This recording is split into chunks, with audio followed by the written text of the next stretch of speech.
नहीं है। यानी उनमें जो ऐसा पुण्य मिलता है वह भगवान शंकर भी उसका वर्णन नहीं कर सकते, क्योंकि इतना सारा आपको पुण्य मिलेगा, इतना पुण्य मिलेगा कि भगवान अपने पापों से भी अगर उनका वर्णन करना चाहे तब भी उनका मुख थक जाएगा, परंतु उनके पुण्यों का कभी भी पूरा विस्तार नहीं कर पाते, इसलिए इतना उनका पुण्य मिलता है।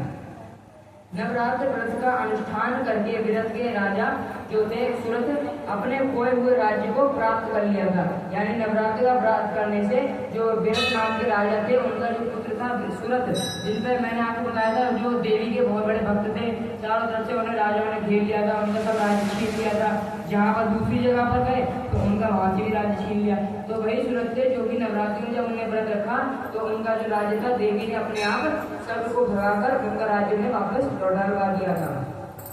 इस व्रत राज्य का अनुष्ठान और माहेश्वरी की आराधना करके समाधि वैश्य संसार बंधन से मुक्त होकर मोक्ष की भागी हुए जाते हैं। जितने भी हैं, चाहे शूद्र हो, चाहे नीची जाति का हो, चाहे उच्च जाति का कोई भी हो, वह भगवान की अगर देवी की नवरात्रियों में अगर उनका व्रत रखता है तो वह हमेशा से सुखी रहता है, और कभी भी उसका दुख आते हैं तो देवी से जल्द मिटा देती है।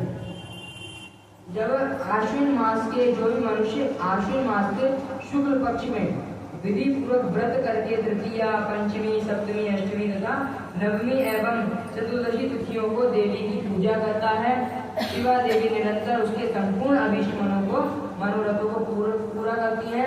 जो कार्तिक, मार्गशीर्ष, पौष, माघ और फाल्गुन मास के शुक्ल पक्ष की तृतीया को व्रत करता है तथा लाल कनेर आदि के फूलों एवं सुगंधित धूपों से मंगलमयी देवी की पूजा करता है, वह संपूर्ण मंगलों को प्राप्त कर लेता है।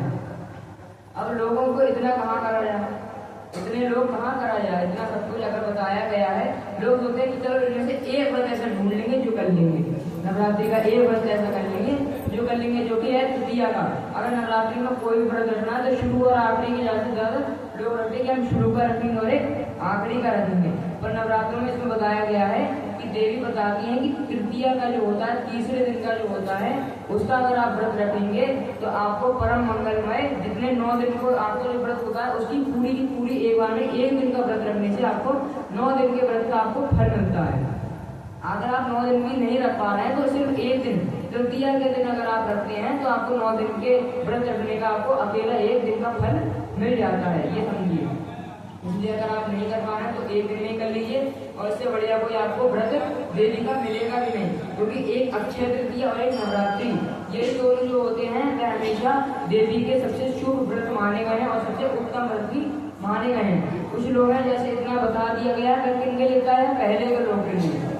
जब ये बनी थी शिव पुराण तो कब था, सतयुग चल रहा था उस समय जब शिव पुराण बनी थी, और जब शिव पुराण जब बनी तो उन्होंने अगले जन्म के लिए बताया, द्वापर युग, त्रेता युग। अब कलयुग में उन्होंने सोचा नहीं होगा कि कलयुग में भी ये पड़ी जाएगी, ठीक, क्योंकि उन्हें पता नहीं कलयुग में बहुत ही आतंक मच जाता तो इतना कोई सुनता नहीं है।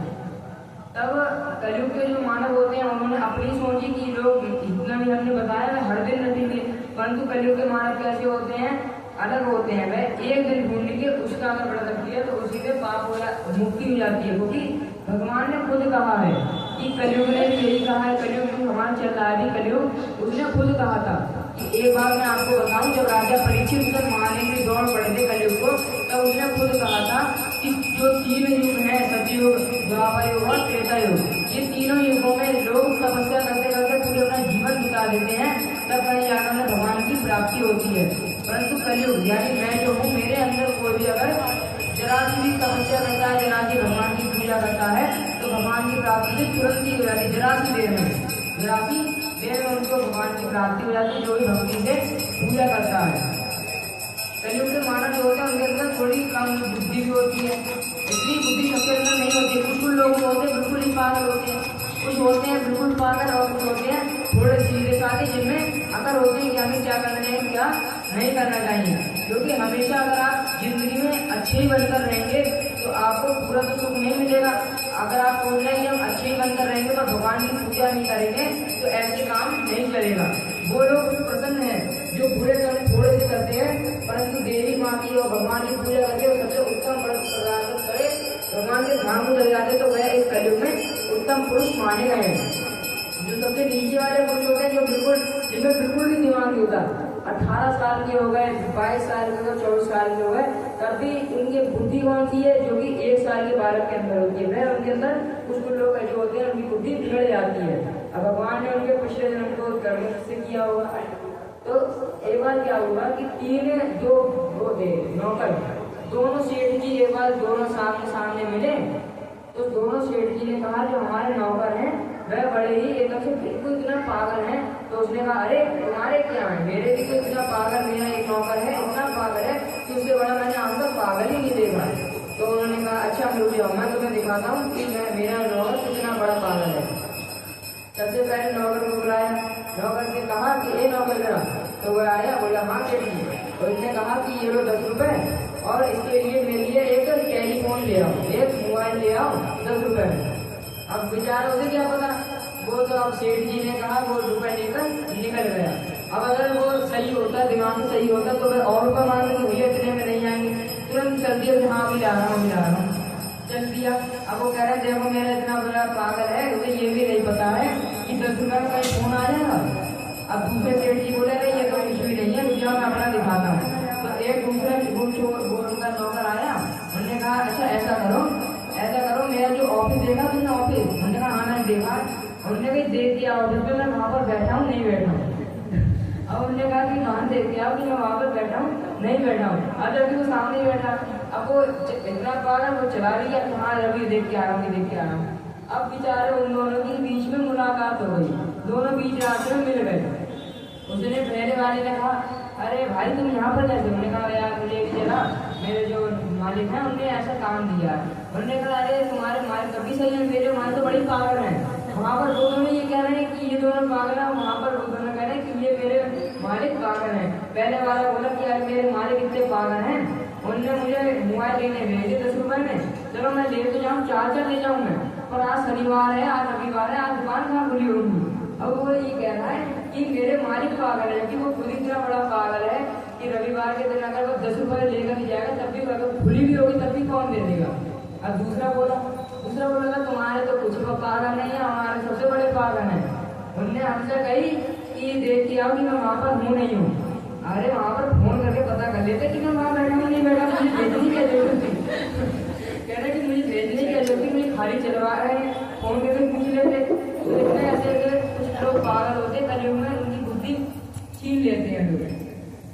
तो आज तो ऐसा होता है मनुष्य जो ऐसा होता है कि एक दिन का ऐसा व्रत रखे जो ऐसा ढूंढ ले कि जिससे हमें ज्यादा फल प्राप्त होगा, उसे हमें ढूंढना चाहिए, जिससे हमें कष्ट भी ना हो ज्यादा और उससे हमें भगवान की प्राप्ति हो जाए और हमें उत्तम वर प्रदान हो। तो कहते हैं कि मुमुक्षु पुरुष जो होते हैं उनका भक्ति भाव से आचरण करना चाहिए।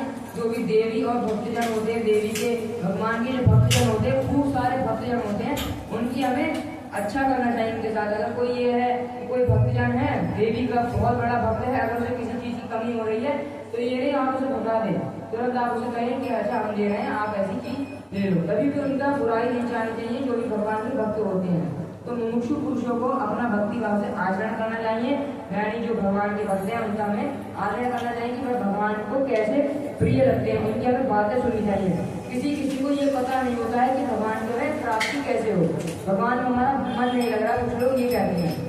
परंतु उन लोगों से जाकर पूछो जो भगवान के प्रेम में बिल्कुल पागल हो चुके हैं, एक बार उनसे जाकर पूछो कि वह पागल कैसे होगा भगवान के प्रेम में। अगर वह आपको बताएंगे उससे आपकी बुद्धि में भी एकदम से पता चलेगा कि हाँ कैसे ये लोग भगवान की भक्ति में इतने आगे बढ़ गए हैं, हम लोगों से भी आगे बढ़ गए हैं। तब आपके अंदर भी भगवान के प्रति जो भक्ति है वह उत्पन्न हो जाएगी। इसलिए कहते हैं कि जो मुमुक्षु पुरुष होते हैं उनकी भक्ति भाव में आचरण करना चाहिए। यह उमा संहिता परम पुण्यमयी तथा शिव भक्ति को बढ़ाने वाली है। इसमें नाना प्रकार के उपाख्यान है। यह कल्याणकारी संहिता भोग तथा मोक्ष प्रदान करने वाली है। जो इसे भक्ति भाव से सुनता है या सुनाता है, एकाग्र चित्त होकर जो पढ़ता है या पढ़ाता है, वह परम गति को प्राप्त हो लेता है। जिसके घर में सुंदर अक्षरों में लिखी गई जितनी भी यह संहिता विधि पूर्वक पूजित हो जाती है, यह संहिता विधि पूर्वक पूजित होती है तो संपूर्ण अभिष्टों को प्राप्त कर लेता है। लोग ये ना बोलिए कि हम लोग कथा सुन रहे हैं तो हमें भगवान की प्राप्ति होगी, वह तो होगी, परंतु अगर आपने यहाँ से अगर कथा सुन ली उसके बाद आप मान लो थोड़े आगे होकर आपने कथा कभी सुनी नहीं, वो बहुत मना कीजिए। मतलब आपने अगर कुछ आपके गलत काम हो रहे हैं, कुछ आपसे पाप हो रहे हैं, तो आपका ये जो पुण्य मिला